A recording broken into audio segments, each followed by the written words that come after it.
Good evening, my friends. This is Angie Stewart from Miami Inner Light here in Kardec Radio. So we are doing this interactions, this is study books every Thursday. We used to do every other Thursday, but now due to the conditions, we are all in our homes. And I think it's really good for us so we can spend a little bit more time together. Even if you can't see our show live, at least you can hear it later on. So let me just confirm everything is happening because I'm trying this new app and I want to make sure everything is working properly. Oh, yes, I can see. Oh, let me mute my view. I can see myself, so it's very good. Okay, so before I start, I know there is nobody here yet, but I really would like to know how you are feeling because, you know, we are all going through hard times. Of course, everyone is in a different position, a different position of mind, but also in their homes with different types of difficulties. Some people are very stressed about their jobs. We have jobs, we not have jobs, have food, don't have food. So, you know, it's very important for us to try to relax, try to be positive, to be connected with positiveness, to be connected with the Almighty. And besides everything we are already doing, like I'm sure a lot of people are praying, like if you are following me, we pray every single night at 10 p.m., including here. So when we are closing the studies, we do a prayer for our whole planet, for ourselves, for the good health. But, you know, I encourage you also to do some kind of activity. And then you're like, it's very difficult. How are you going to do some kind of a physical activity? Well, you only are not going to do because if you don't want. You know, nowadays technology is everything. So you can put YouTube on your TV or on your cell phone, and you can see videos of people helping you with many different exercises. Me, I'm trying to do twice a week exercises. So I love dancing. So I'm doing Zumba. And right before coming here, I took a shower because I did 1 hour or a lot of dancing.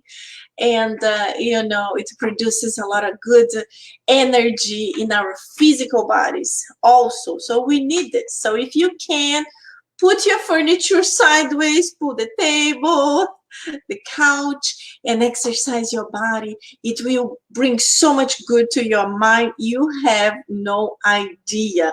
This is really good. I feel so happy now. Okay, so as we always do, let's do our initial prayer, and then I'm going to show you a book that I just started. I love reading, and I think this is a wonderful time for us to do it. Okay? Almighty God, our Master Jesus, thank you so much for helping us to be here tonight in order to be able to study a little bit about spirituality, to follow the teachings of Master Jesus, but most of all, to connect with the enlightened spirits, to receive inspirations, receive this good vibration so we can keep our energy high in such a difficult times we are going through. Please stay with us now and always. Thank you. So be it. Very good, my friends. Very good. So, I know, unfortunately, this book is in Portuguese, but look, the name is Perturbações Espirituais. Spiritual perturbation would be the translation. It is from Divaldo Franco. And this book It's a book that talks about lots of difficulties that our planet is going to go through in order to be able to leave the new phase. The new phase, the planet is arriving, the phase of regeneration. So it's really good. It's beautiful. I just started, and I think it's a good time for us to read a little bit more. If you read, that's wonderful. I love reading, and I have to control myself to don't waste too much time on actually on WhatsApp. Nowadays I waste more time on WhatsApp than Facebook or any other kind of social media. So I really try to focus on reading a little bit every day. And I think this is so good for us. I absolutely love history. This is another book. I live in Coconut Grove, so I always like to buy books of the locations that I live. I lived in Brooklyn, New York, so I have a bunch of books from Brooklyn, and then I went to Jersey City. I bought books about Jersey City, and now I'm Coconut Grove. So if you enjoy history, this is also very good. But we are here to talk about spirituality. So this is our book. We have been studying it for a long time. And today we are going to read chapter 22, Piece of Conversation. So I'm using a new tool here. I'm going to try to see if I can share my screen without messing up too much. Let's hope it's gonna work. So let me see.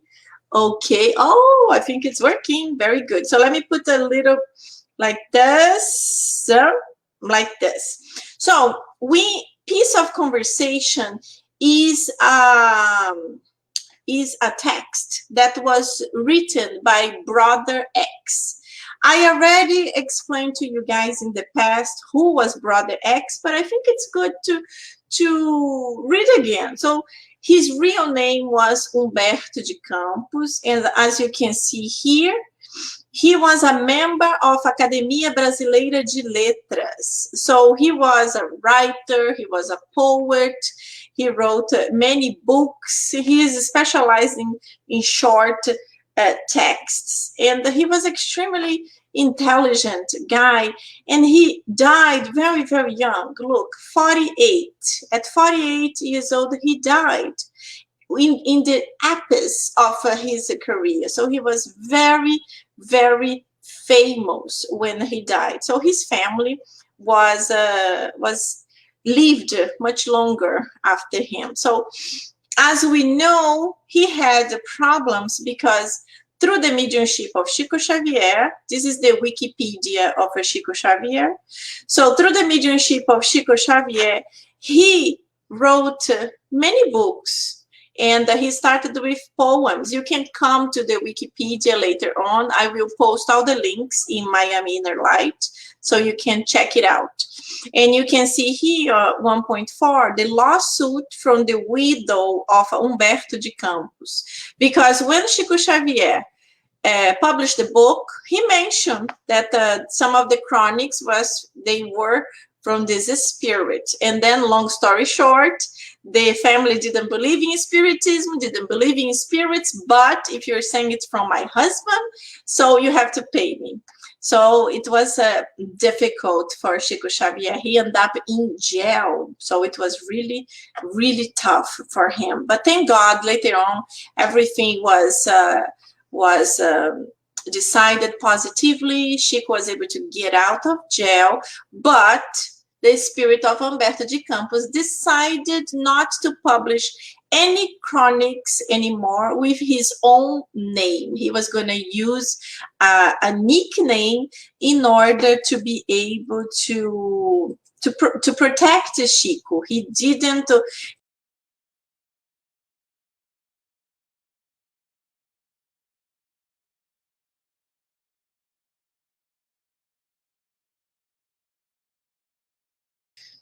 Yes. Okay, so I just want to show you this picture here. I think you can see this. So this picture here is a map. I hope that's what I'm showing you guys. So this picture here is a map that shows here, you can see Turkey here, and you cross through the whole Europe, Italy, France, Spain, and all the way on top of here, the north of Portugal and Spain is Galicia. So this is the place the chronic is going to talk about, the chronic that we are going to be reading now. And this is Cappadocia. Look how gorgeous. It's a very famous location in Turkey. Thousands of tourists go there every year to visit these beautiful mountains where in the past people lived. So if you also Google Cappadocia, you will see how beautiful it is, how interesting, and look how the population from the time, they had already like little caves where they lived. So they constructed a whole city in this mountain. Extremely interesting. So, okay, good. I just wanted to show you a little bit so it gets a little bit more exciting than just seeing me all the time. I hope you guys can participate a little bit more. I see some friends here. Very good, my friends. Welcome, welcome. I see Sol, Teresa, Gabrielle. Very nice to have you all here. Hello, hello. So as usually, I'm going to read the text, and please, you can write, you can make comments, and we can talk about it when I finish. Title, Peace of Conversation, Brother X. In regard to the dissemination of the Spiritist doctrine, said right now Samuel de Sirin, an old friend of the Israeli culture, I recall a simple event that the centuries erased. And he told us, once, in the first years of Christianity, the plague devoured a great extension of Cappadocia and Galicia, reducing industrious populations to despair. After the fulminating disease, hunger came, and with hunger appeared sadness and scarcity, affliction and abandonment. Large movements of solidarity were improvised here and there to help the victims. The appeal of the public generosity reached Antioch, where a group of abnegated Christians gave of themselves to the apostleship of serving. In a few days, a number of families gave away a number of utilities, with generous hearts offered financial resources in favor of the helpless ones. There were so much precious resources that 6 full boats left the harbor of Seleucia. The trip is started between prayers and songs of praise. However, after a few hours, a dense fog fell over the waters, and the clouds were so close that they seemed mountains of coal in form of fog. Night came without a hint from the sunset, but a tenuous brightness, remembering a distant lamp.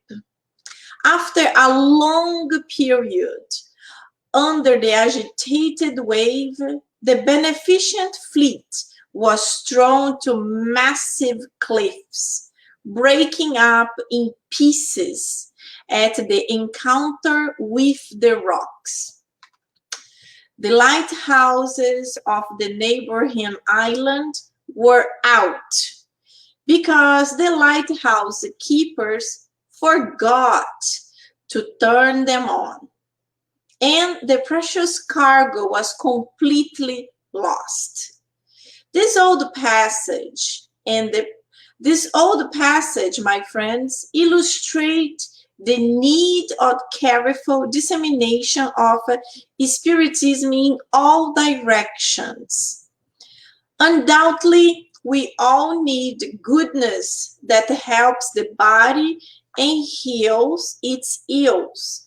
But it is not permissible to forget, without serious damage, the needs of the spirit.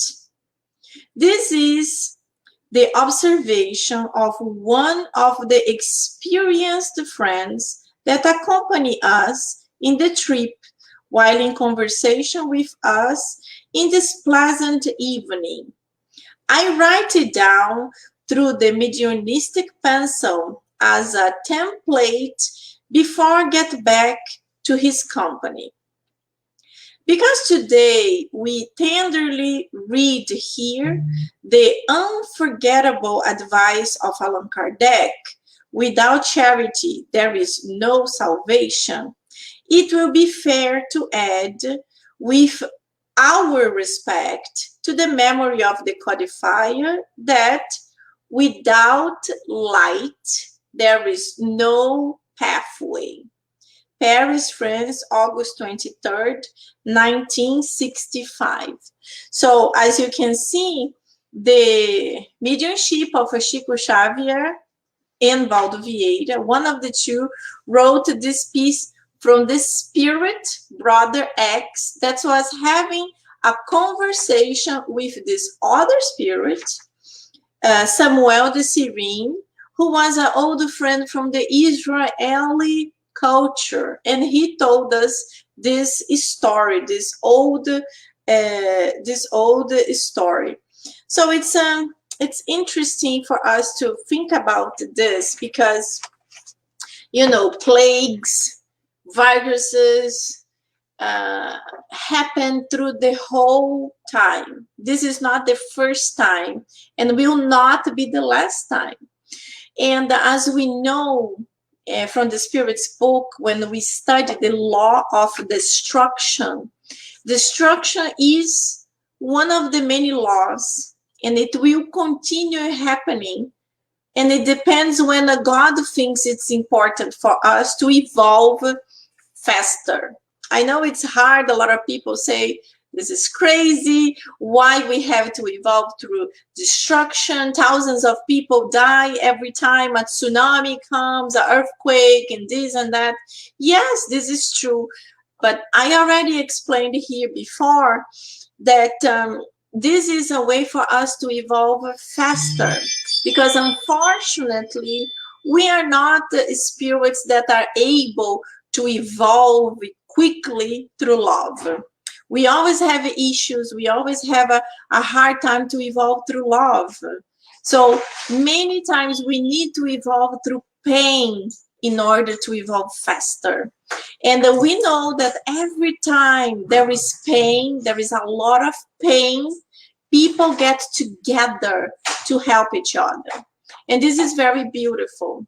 We have seen in many hard times that a lot of communities, they get together to be able to help others. We see many times that many countries get together to help others. For example, the last time there was like a terrible situation in the Bahamas, I think it was Bahamas, and last year, and or Barbados. No, I think it was Bahamas. And there was a terrible flood. A lot of people lost everything they had. So there was a huge community everywhere getting together in order to help them. Even here in Miami, I was able to go to one of their churches with lots of donations that I got from different friends, different neighbors, and I was able to donate there and help them to pack.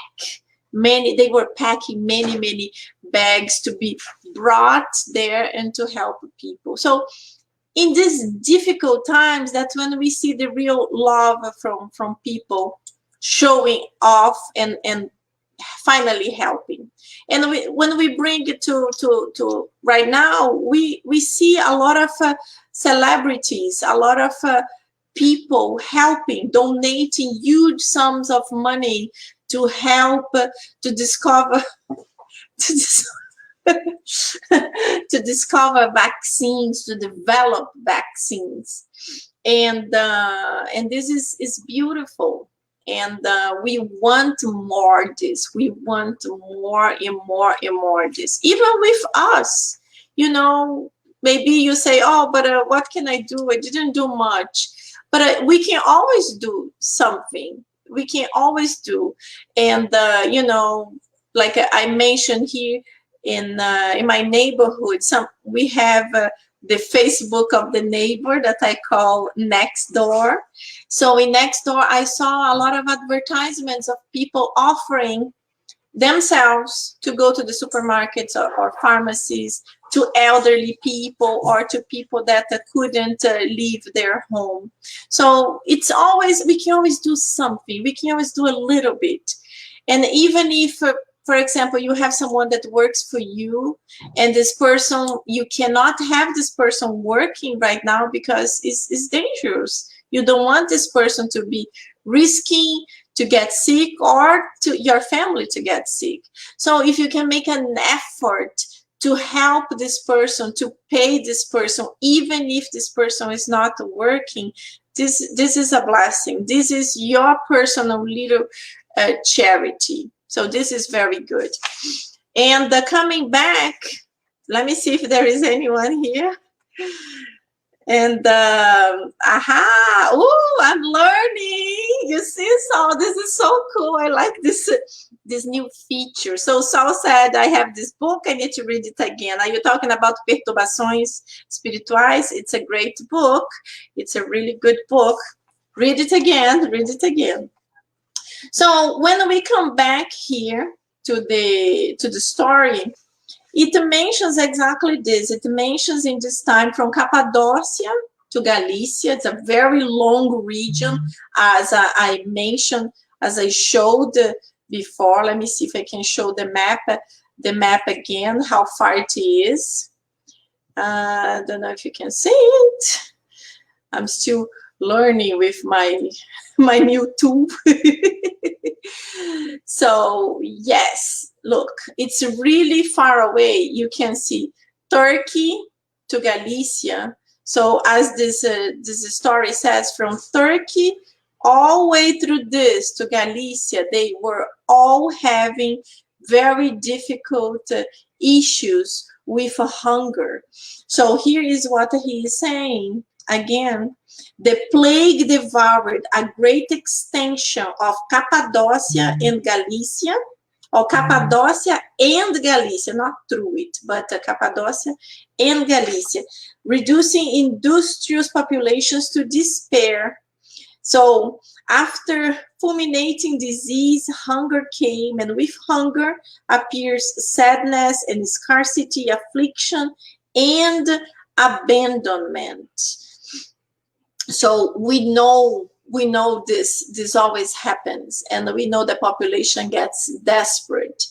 And in the past, there was not much of communication. You know, in the past, there was no airplanes, there was no TVs, live TVs, there was no internet. So the communication came very slowly. The fastest way was through boat. But sometimes they had to use camels or donkeys. That's how they crossed through countries. So when the communication came, that's when people got together to help them. And as in the text says that this problem reached the apostleship. Sorry, let me see what it is. It reached the group of abnegated Christians from Antioch that gave themselves to the apostleship of serving. So they also got together in order to help. So imagine this huge group of people that decided to get a little bit from each other to help those communities of people in starvation and despair. So they it mentions here that there were so much precious resources that six full boats left the harbor of Seleucia. And the trip started between prayers and songs of praise. So when they left the harbor, going to Seleucia, everything was good. Everything was good. They had the precious cargo. They were in prayers. They were maintaining good vibrations. But when they are approaching the location, the island, they are going to deliver the goods. Then this very heavy fog came down on them, and then it was very difficult for them to see. Can you imagine? You are on a boat, the fog is very heavy, you can't really see. Only if you have ever been in a fog, in a dense fog, for you to understand. Because it's not a little bit of white things on your front. This is not a heavy fog. I have been through heavy fog few times.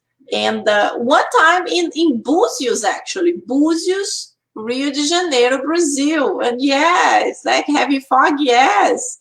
Heavy fog. We couldn't believe it was a morning time and we couldn't see anything. I was in a car with a few friends, and my friend, she was driving, and we were terrified because you barely could see few meters ahead of you. So we had to drive super slowly because there were a lot of cars, and cars start stopping. And thank God we were able to go through that and reach to our destination. And it was something that I couldn't believe. From one minute to the other, you couldn't see anything. It was like a cloud from sky, white, was in front of you. So very difficult. And then imagine you are in the ocean. You are in the ocean and this heavy fog is there. You cannot see the port. You cannot see where you have to reach, where you have to arrive. And you have all the waves, very difficult situation. So unfortunately, because of this, because of the heavy fog, they didn't, in that time, they didn't have any really good type of equipment. They maybe had a little bussola, I don't know how to say this in English, but they really didn't have any good type of equipment to be better guided. So they counted really on their eyes, on what they could see. And if they couldn't see, and that's exactly what happened. So he said that a night came, so got even worse.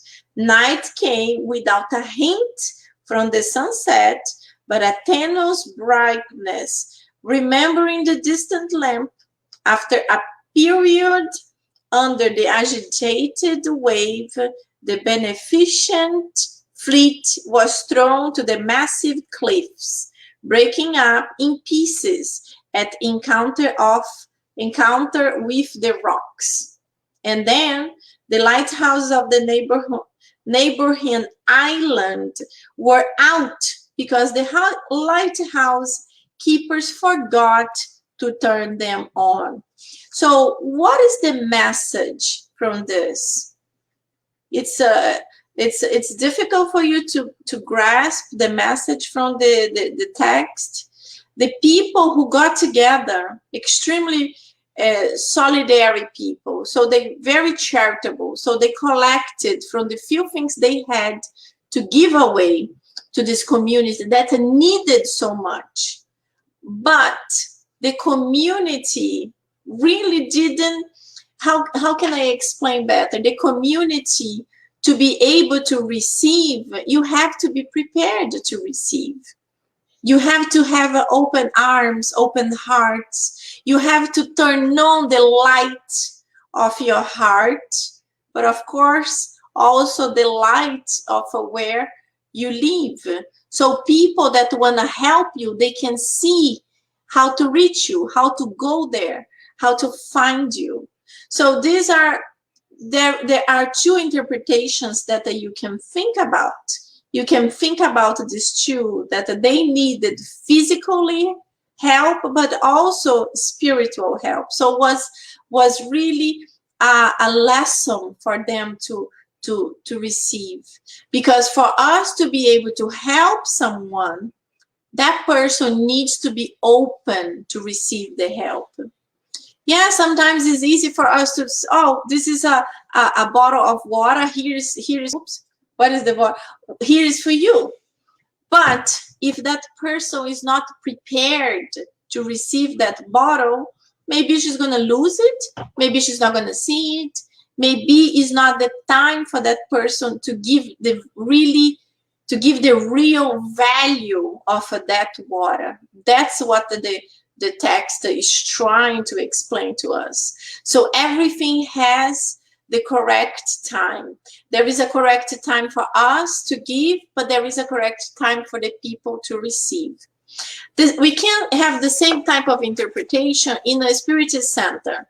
So in the Spiritist center, we give healing passes. We give the energy. We pass our hands through the physical bodies of the people, removing the negative energies, and then putting the energies from the spiritual guides through the physical body of these people. So through their healing points of energy, that they are also called chakras, the people are able to benefit, to receive it. But if a person goes to the Spiritist center, sits there, and when we tell, okay, now we are going to start the healing passes, please open up your minds, open up your hearts, and pray to be able for you to be connected with the enlightened spirits to help you. If that person sits there and the person is like, I don't believe in any of this. The person is with the eyes closed, maybe is with the hands open, like it's, receiving that fluid. But the mind of the person is like, I don't believe in any of this. I don't know what I'm doing here. This is so silly. This person shaking his hands in front of me.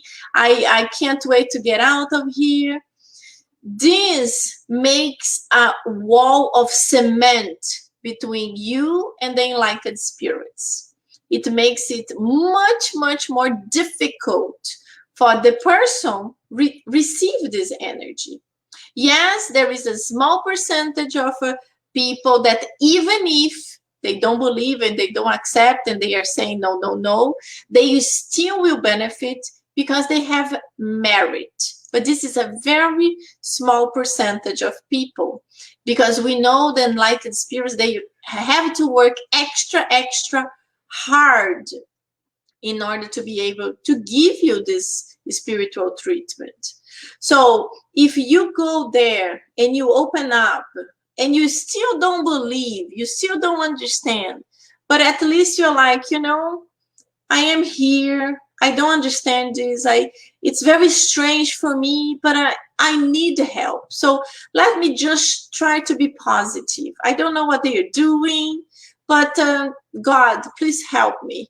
And if this is going to bring me any type of benefit, help me to benefit. This is how a person should go when they are in a Spiritist center, or when they go to any type of a religious place that they are saying they are going to transfer some kind of good energies or prayers or whatever. So this behavior of our mind affects our physical body. So this is the type of thing that Humberto de Campos was trying to give to us with this text, saying that this population, they needed the physical help. They were desperate for it.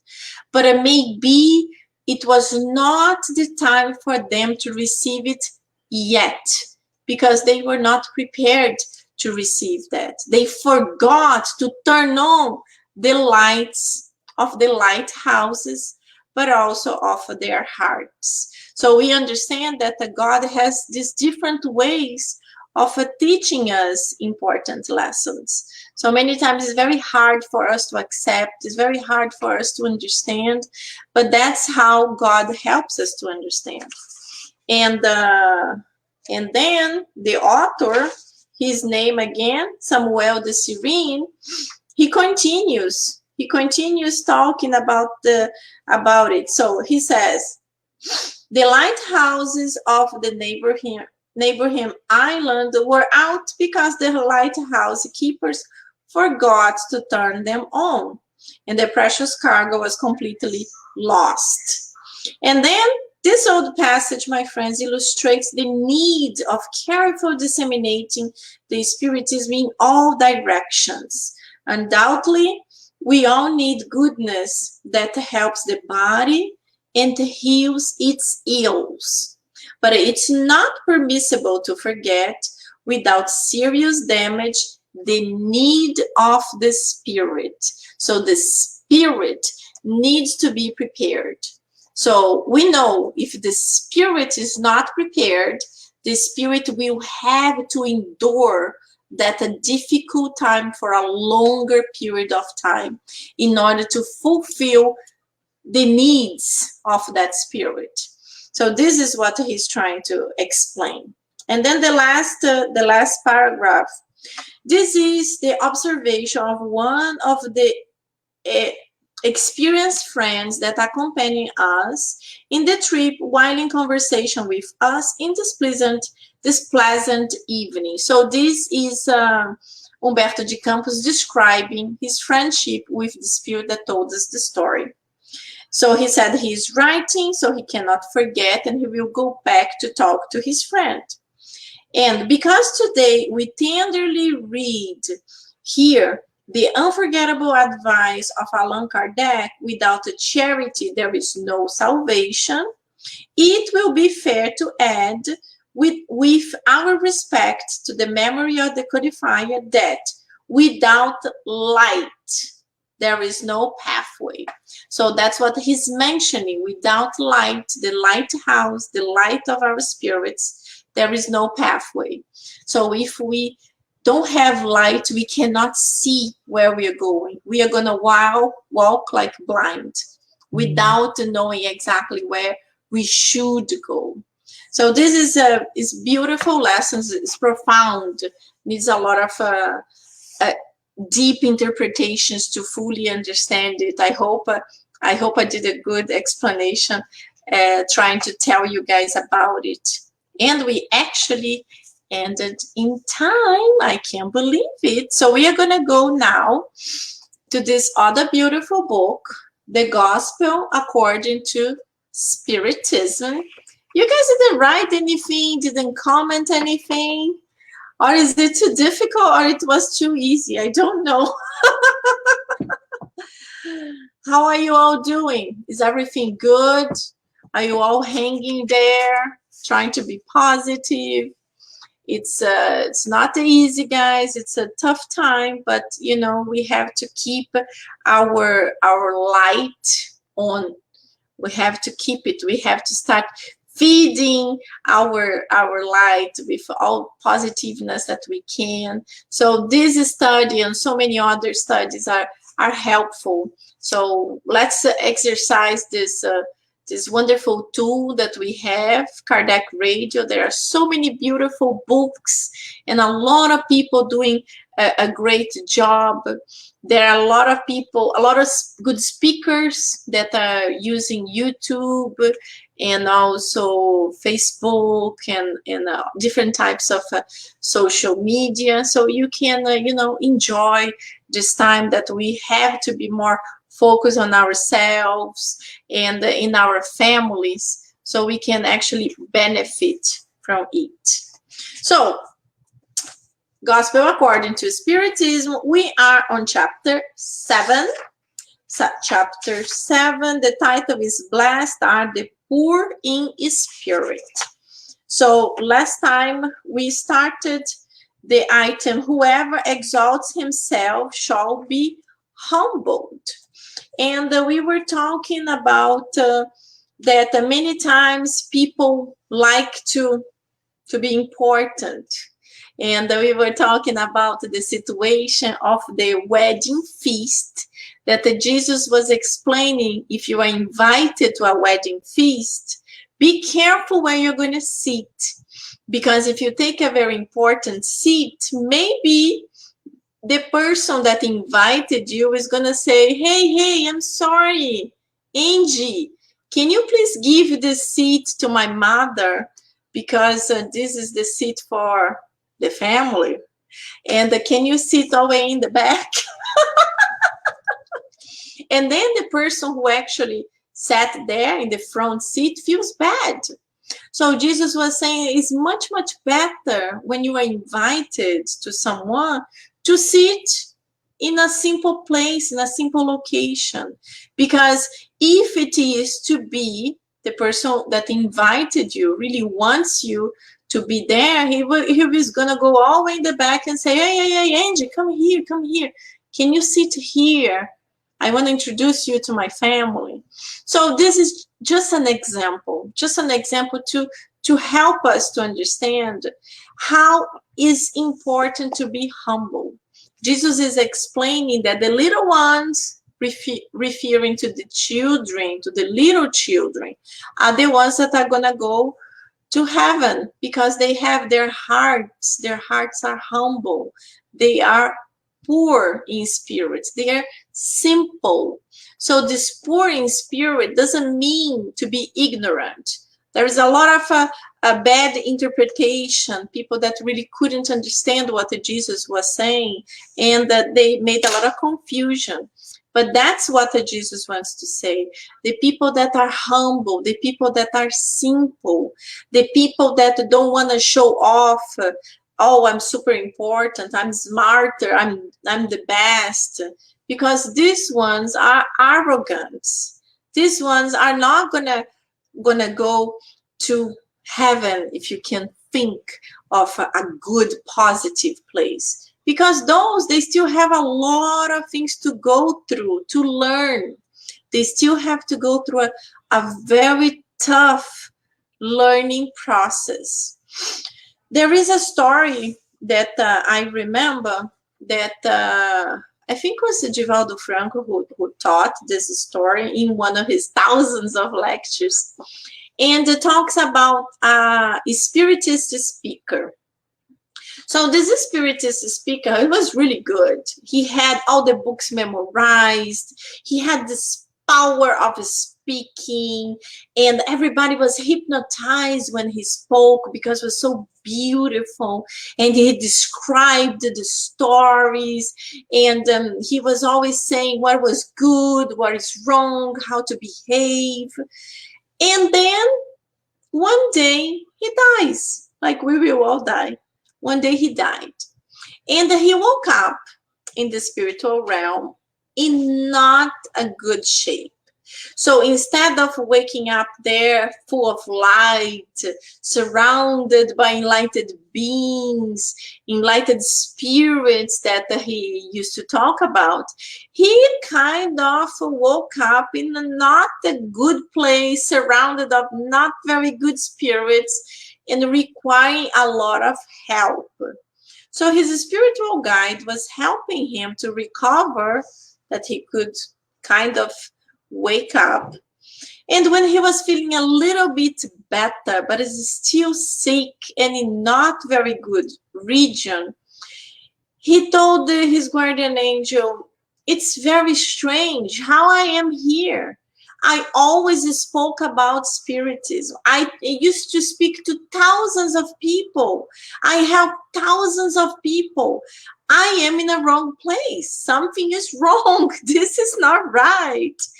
And his guardian angel was saying, no, everything is right. Nothing happens by a chance. You are where you're supposed to be. And then he sees a man. He sees a man passing by, and it was an old man, a simple man that was always in the spirit center. And he recognized him. And he said, I recognize that man. I think his name is John. He was in all of my lectures. Can I talk to him? Something is wrong. He knows me. So the guardian angel approaches the man who was surrounded by bright light, and he was surrounded by good spirits. And so they were kind of down, and this enlightened spirit was up. And he called him, Mr. John, Mr. John.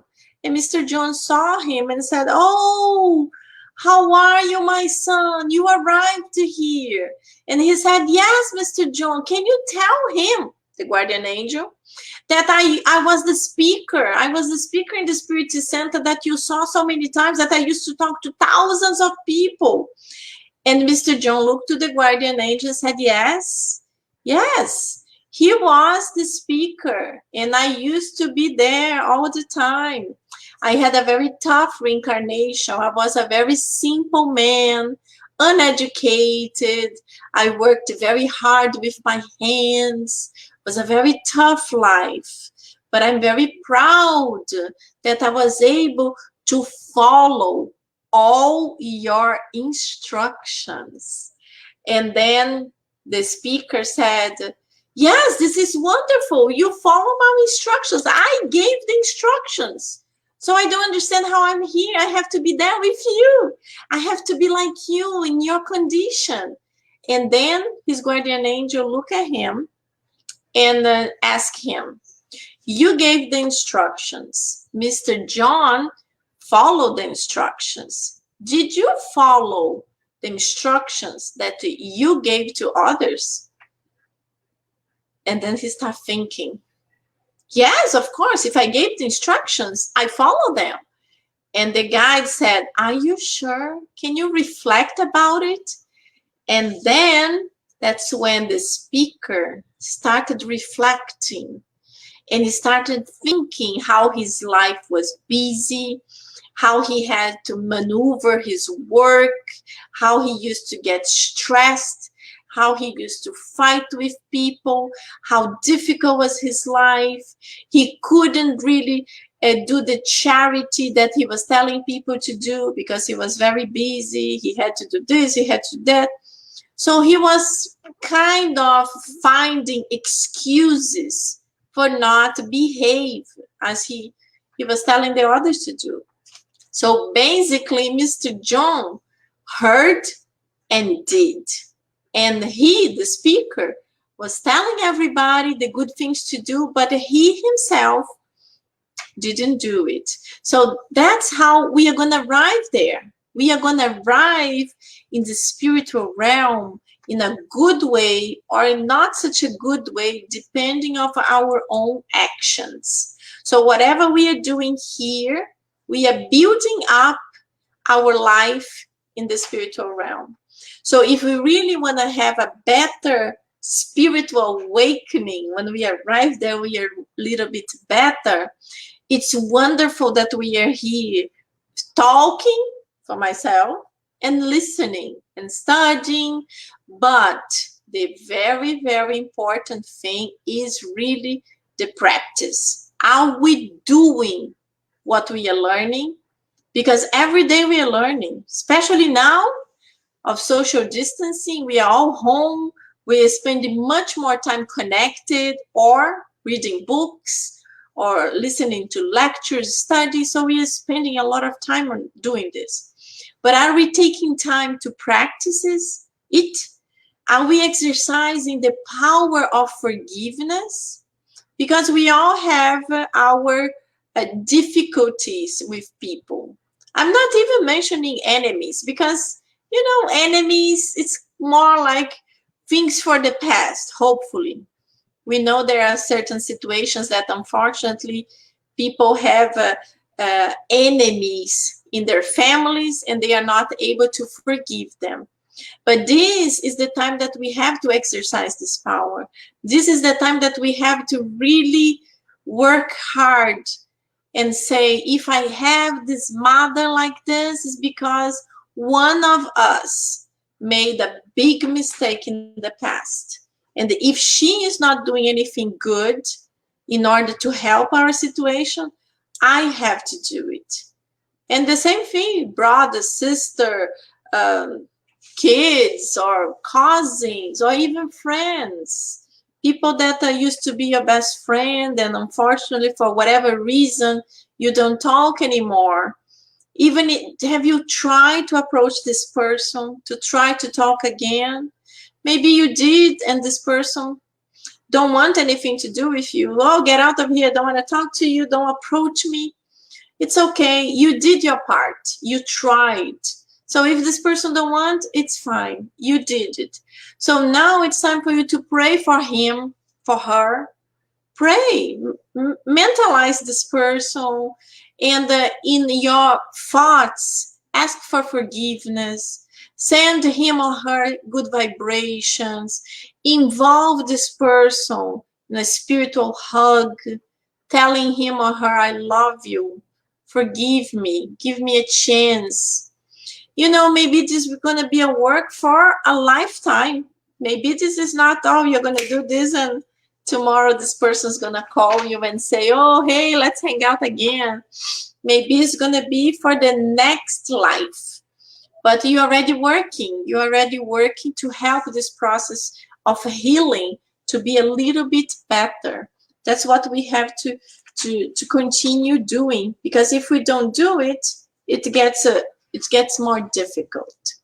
So I just want to read a little bit here before we finish, so we can finish in the same pathway. So here, number 6, it says the maxims are the consequence of the principles of humility, which Jesus incessantly presents as the essential condition for happiness promised to the Lord's elect, and which he expressed with these words, blessed are the poor in spirit, the humble, for theirs is the kingdom of heaven. He takes the child as a model of simplicity of heart. So that's what I had explained before. So the same fundamental thought is found in this other maxim. Let the one who wants to become the greatest be the servant. And this, whoever humbles himself will be exalted, and whoever exalts himself will be humbled. So we also have the examples that Jesus himself did. You know, we know the passage that Jesus arrives home, and there always were like employees of the house or women of the house, that when the men arrived from walking miles and miles, kilometers and kilometers a day, they used to remove their sandals and wash their feet. It was like a symbol, but it was also a way of helping them to feel more comfortable after walking so much in the desert. And the desert where Jesus lived was not the desert like the Sahara, the white sand. No, the desert there is like a dust. It's like more like a I can't say muddy because it's very dry, but it's like that type of soil that's reddish. So your feet gets like red when you walk in that type of dry desert. And Jesus take the bucket and the cleaning material from the servant, and he himself start cleaning the feet of the apostles. So this, he wanted to show them that he was humbling himself. He was showing them that he, the master, the one who came from God to teach all of us, to teach us on earth how to behave, how to better improve, he humbled himself to wash the disciples' feet. And then Peter, the most crazy one, said, no, master, you don't touch my feet. You're not going to touch my feet. I don't allow you to touch my feet because you are the master and you cannot touch my feet. I should touch your feet because I should clean your feet to help you. And then Jesus tells him, Peter, stop. If you do not allow me to do it, you are not going to go to my Father's house. Telling Peter also that he needed to learn how to receive something, because it's important for us. It's important for us. Many times we are used to give things, or to give love, or to give help, or whatever. And whenever someone wants to give to us, we are like, no, no, no, no, no, no, no, don't do that, don't do that. I'm the one working. It's wonderful to work. It's wonderful to give. It's wonderful to be charitable. But we have to learn how to receive too. So this was a beautiful example that Jesus gave of how to humble himself, and he did through his disciples, and he taught Peter how to behave, because Peter, forget about Peter, he was a tough cookie.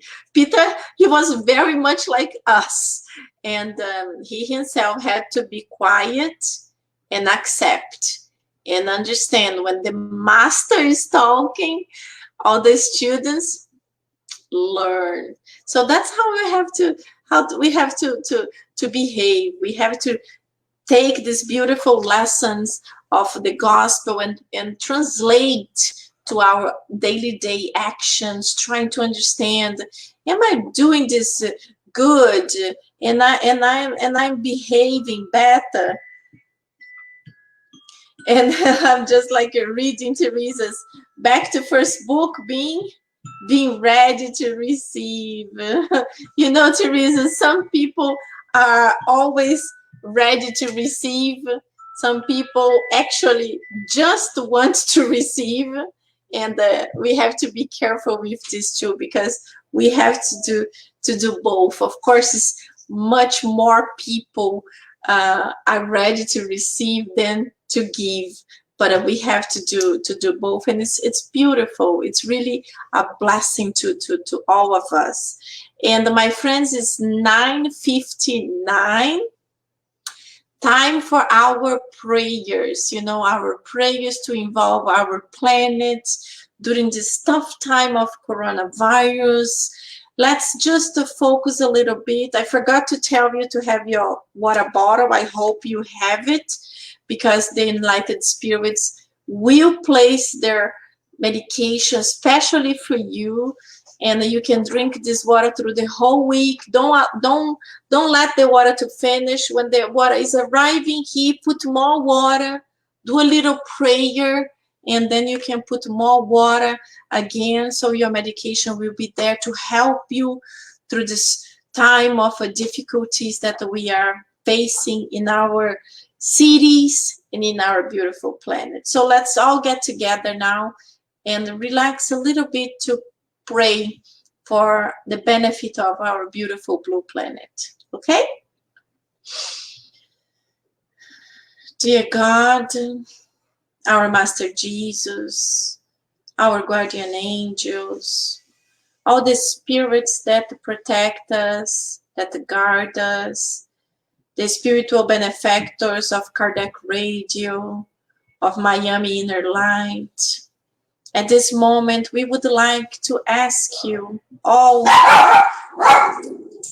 for your love, for your peace, for the positive energy, to be able to surround us, to protect our physical bodies, to protect our physical homes, to help us to enlighten more our spirit, so we will be vibrating positiveness.